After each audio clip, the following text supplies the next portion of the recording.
Welcome back sa aking vlog. Ganon din sa aking Facebook page, Kabakal Vlog. At ganon din sa aking YouTube channel, Kabakal Vlog. Ngayon po binidyo ko itong aking pag-almusal. Tapos ko lang din maglaba para pag uwi ko ng Bicol, wala akong labahan na babalikan. Alas 9 na sa ngayong umaga, pero ito pala yung oras ng pag-almusal ko. Hindi rin ako pumasok dahil napakaulan. Baka mamayang hapon o gabi, makasakay ako ng bus, uwi ako ng Bicol sa Dait para makita ko naman yung aking mga anak. Aking dalawang dalaga, nag-aaral. Bali sa ngayon, yung aking ulam pala ito, sardinas. Kasi wala pa tayong budget, wala pang allowance dahil wala pa yung sahod ko.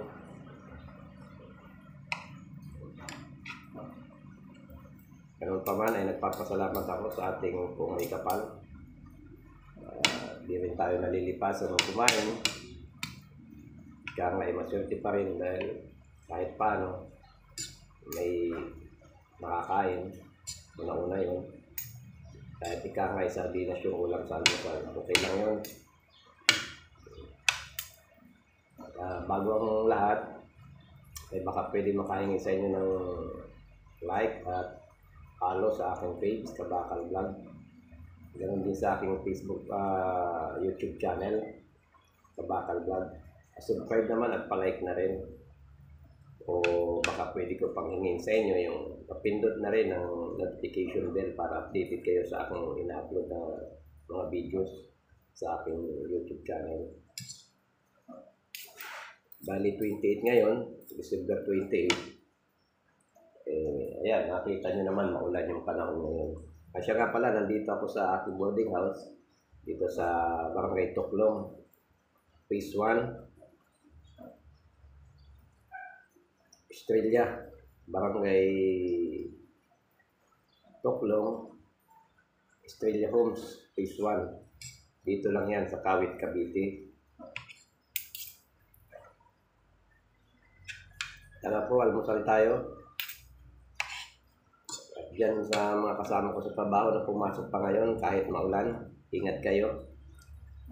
At maraming hukay dyan, madulas, maputik. Baka pumapaano pa, ingat, doble ingat. Ito po, so kain tayo.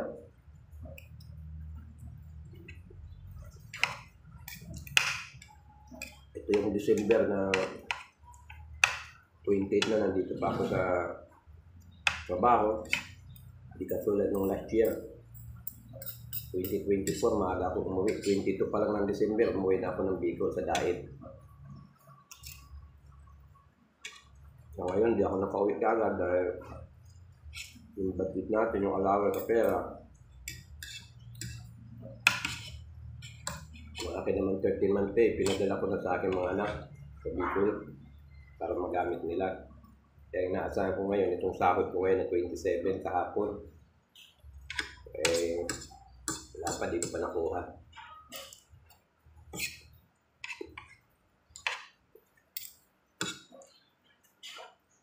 Sa mga kapwa ko yung Bicolano, baka hinaga na tuyang gabot. Dahil man sa parte ng Bicol, ikan kita.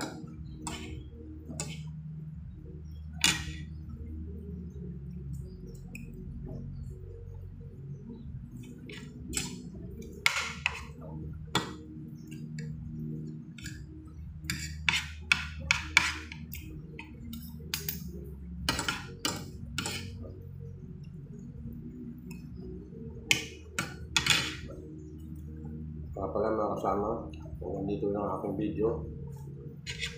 Mga kabakal, God bless sa ating lahat. Naway lagi tayo ligtas sa lahat ng oras, sa lahat ng pagkataon. Belated Merry Christmas and advance Happy New Year sa ating lahat. Bye-bye.